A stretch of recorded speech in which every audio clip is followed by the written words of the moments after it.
Okay, so a formal testimony just dropped yesterday. And wow, it levels some incredibly serious allegations against a major public university.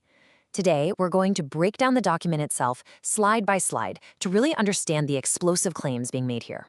At the heart of this entire testimony is one central, really troubling question. What happened to Dr. Gilda Pour? See, she was an Iranian professor at San Jose State University who, according to this document, basically vanished from her job. This testimony claims to have the answer. And this quote, pulled right from the complaint, just cuts to the chase. Was this a voluntary departure? Or was she effectively forced out by circumstances that were just unbearable? The entire document is really built around answering that very question. So where are all these allegations coming from? Well, to understand the claims, you gotta look at the source. Now, this is absolutely crucial to keep in mind.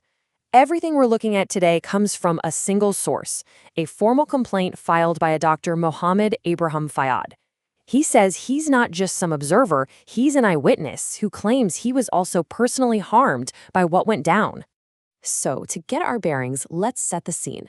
The subject is Dr. Gilda Pour, an Iranian professor. The location is San Jose State University, specifically in the computer engineering department.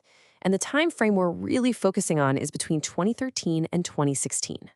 All right, let's get into the core of the document, because this is where Dr. Fayyad outlines exactly what he claims he saw happen.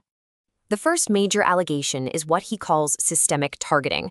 The testimony claims Dr. Pour faced this constant campaign of, and I'm quoting here, belittlement and contempt. And here's the really crucial part. The author alleges this hostility wasn't about her academic work, but was aimed directly at her identity as an Iranian woman.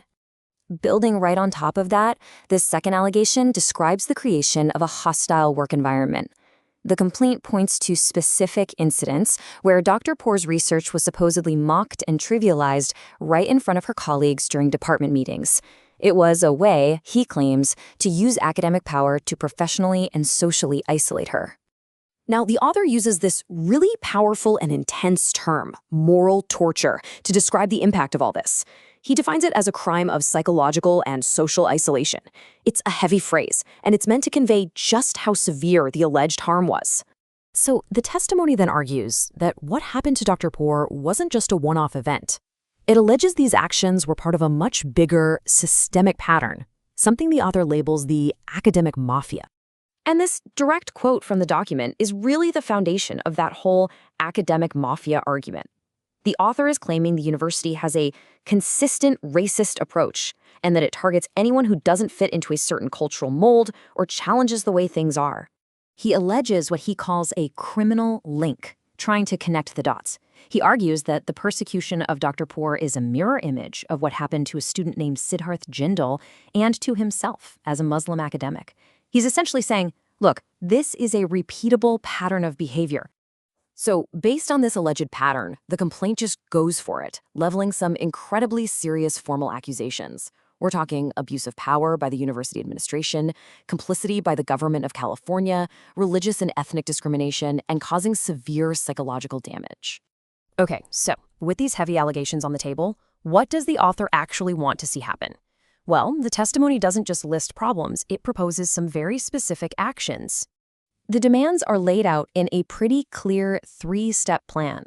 First, an immediate investigation into the department's records. Second, summoning the faculty members who were involved to face legal accountability. And third, compelling an official apology and financial compensation for Dr. Pour and any other witnesses. But it doesn't just stop with justice for Dr. Pour. The author makes this, well, it's a pretty stunning personal claim. He demands compensation for what he calls vicarious trauma, the psychological damage he says he suffered just from witnessing everything. And get this, he directly links this trauma to his physical health getting so bad that he says it ultimately required a heart transplant. Now, this testimony wasn't just quietly filed with the university and left at that. No way. A huge part of the story is just how widely and how publicly it was distributed. I mean, just take a look at this. The complaint was sent to the absolute highest levels of state government. We're talking the governor of California, the Santa Clara County DA, the list goes on. It also went to all these key state and federal regulatory bodies, the ones responsible for civil rights and labor, like the California Civil Rights Department. This was a clear move to make sure it entered official channels from a bunch of different angles. And it didn't stop there either. It went directly to federal, state, and local representatives. This was a very deliberate effort to ensure maximum visibility across every single level of government. And believe it or not, the net was cast even wider. Academic institutions, major publishers, big banks, healthcare providers, law firms, and the media were all on the distribution list. The author clearly intended for this to be a very, very public document. The author leaves us with this final, powerful statement. He says that anyone who participated, either by their actions or just by their silence, is a racist criminal who must be punished. It is an absolutely unyielding demand for accountability. And that really leaves us with a final big question. The claims in this document are, for now, just that. They're claims. But when an institution is faced with such a detailed and such a public accusation, what is its responsibility to its own community?